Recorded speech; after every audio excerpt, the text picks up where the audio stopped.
Un individu autonome, c'est un individu qui, étymologiquement, se donne à lui-même sa propre loi. Nomos, c'est la loi, mais c'est la loi dans un sens, comme les Grecs l'ont conçu, quand ils ont conçu le mot nomos, c'est dans le sens de convention. Nomos, ça veut dire aussi la convention. C'est-à-dire qu'une loi pour eux, c'est une loi qu'on décide ensemble. C'est une convention, c'est pas une nécessité qu'on trouve dans la nature ou qu'on trouve toute faite. Les Grecs jamais n'auraient accepté l'expression loi de la nature, loi naturelle. À propos de la physique, ils disaient pas du tout qu'il y avait des lois dans la physique. Puisque précisément, une loi c'est une convention, dans la physique il n'y a aucune convention, il n'y a que des nécessités. Donc, il faut prendre nomos au sens d'une loi convenue qu'un groupe humain se donne. Et ici, quand on revendique l'autonomie individuelle, bien, on revendique donc que l'individu lui-même puisse se donner ses propres lois. Alors, bien entendu, ça peut pas être totalement arbitraire. Il peut pas se donner n'importe quelle loi. Premièrement, il faut qu'il y ait une loi, c'est-à-dire qu'il faut qu'il y ait une limite à ce qu'il se donne comme activité, comme plaisir, il faut qu'il y ait des limites. Et d'autre part, il faut aussi que ces lois soient cohérentes avec celles du groupe où il veut vivre. Il peut éventuellement changer de groupe. S'il y en a un autre qui lui convient mieux, pourquoi pas? Ça fait partie de l'autonomie de se dire, est-ce que c'est ici que je veux vivre ou bien je veux aller vivre dans une autre société qui me convient mieux? Bon, ça fait partie de l'autonomisation. Enfin, tout de même, il faut bien qu'il accepte une cohérence avec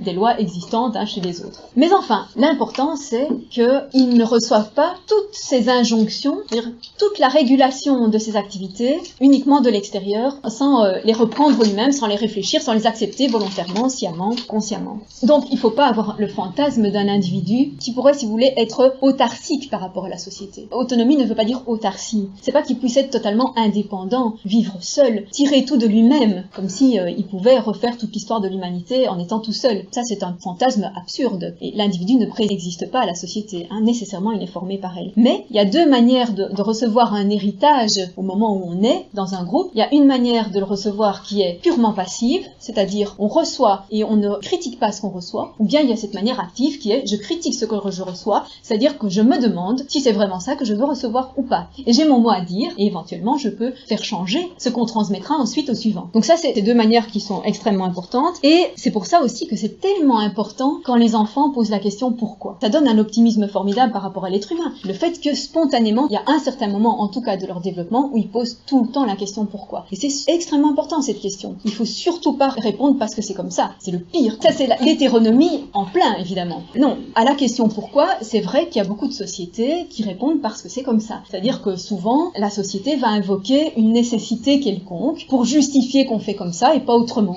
Pourquoi on fait comme ça? Pourquoi on croit ça? Pourquoi on raconte cette histoire-là? Pourquoi on pense, par exemple, de manière scientifique et pas d'une autre manière? Des choses aussi fondamentales que ça. La plupart des sociétés donc vont répondre par une nécessité qui, le plus souvent, est même extérieure à elle. Alors,